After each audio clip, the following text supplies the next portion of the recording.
Alright, so I've got a lot of these panels all loaded up into the back of the truck, as well as the back seat. Everything is getting off to the painter right now. I'm dropping off all these panels to him. He's going to get them back to me in a couple of weeks. So kiss these things goodbye. I know you guys have been waiting a long time for this to get painted, so have I, trust me. So Vladimir was actually able to do some more welding on this hood, get it a little bit straighter, a little bit better, but I just still wasn't quite happy with it. It's crazy heavy, there's a lot of issues with it, and I wanted to just try to make a whole new panel completely. So I decided to bite the bullet, bought a bunch of carbon fiber sheets, and made a mold basically out of the original hood. Now this process is something I have never done before. I learned a lot of lessons and made a ton of mistakes, but I'm documenting them for you guys to see just as part of the build.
Now I was able to get the transmission shipped in luckily, but it has all of this casting kind of just crap from the manufacturing process that is quite sharp. So I decided to spend some time and knock down all of those edges.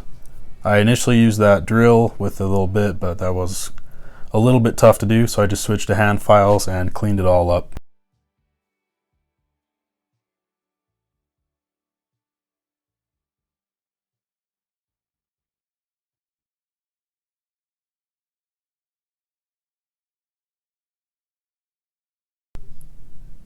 I also decided to spend some extra time and ended up Cerakoting Vladimir's rear end kit and the front end pieces as well. It's a lot stronger than paint, it's more chemical resistant, scratch resistant, and will just hold up better. I chose this color, it's called Stoplight Red. I think it looks really nice, but let me know what you guys think down in the comments. So right here I'm actually taking a little bit of extra time to cut out some extra material off of these rear control arms. Yeah, I'm sacrificing a tiny bit of strength, but this is extremely thick metal and this is already so overbuilt that I'm really not losing anything here. You can still see how thick the pieces are on each end and how thick the metal itself is. This is going to save me about a pound between both sides. It's not a whole lot, but it is weight on the suspension system. So if I can cut that out, then why not?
Alright, so you guys actually haven't seen this car in a couple months. Of course, it's the same video, so it was just a few minutes ago, but I have taken several months off from filming, from making these videos, but I'm getting back into it again. I'm going to give you an update on what's happened in the meantime so I can get more content out for you guys, for those of you who are following the build and interested. So I've been working more on this hood right here. Had some more body work done on it, as well as the car itself. A friend of mine, Max, is actually going to be painting this whole thing. Originally I was planning on doing it in the garage, hence why I bought that big air compressor, but he's going to be doing it in a spray booth, get this done right, avoid some issues, you know, make it look as beautiful as it deserves to be. He's working on that a lot, but he's only doing nights and weekends, so it's not ready yet for paint. I'm going to release this episode before it's done. I know I was really wanting to get it done in this episode, but the paint has been delayed several months, and it's kind of been on the back burner, honestly, along with most of this project, if I'm being honest with you guys. But Vladimir's kit has been installed. You guys saw me paint those, the whole rear end section, so that was a big upgrade, as well as the front. That has been redone as well. We widened the track on the lower control arm. I think it was about an inch or so, just to get rid of the wheel spacers. So things are going great with that. As far as the transmission is concerned, I have the bell housing adapter to bolt it to the engine now. There's a lot of work going on behind the scenes. I haven't been working on this actively for some time now, but I've been focusing on engine stuff. So I've got head gaskets being made. These come with composite steel gaskets, which are great for naturally aspirated vehicles. Pretty much all modern vehicles come with composite head gaskets. So it'll be kind of fibrous material with layers of steel kind of sandwiched in between the head and the block. I'm going to be getting all steel gaskets, which will be much stronger and allow me to actually boost the engine without having to worry about blowing the head gaskets. Now, in addition to the head gaskets, Mike Callahan from The Piston Guy has been fantastic to work with. Pistons are in. Those have all been ordered, shipped. They arrived at the machine shop. Connecting rods are in. The camshafts have been reground and those are ready. Valve springs are on the way. I'm getting those ordered probably here in the next couple of days. So big progress on the engine itself. I've got the transmission, I've got the turbos. Things are coming along. I have a lot of the parts. Waiting on just paint, reassembly, wiring. There's still a ton of work to do. And I want to keep making episodes for you guys. Everybody who's been really supportive of me and who's been watching these videos, I really appreciate it.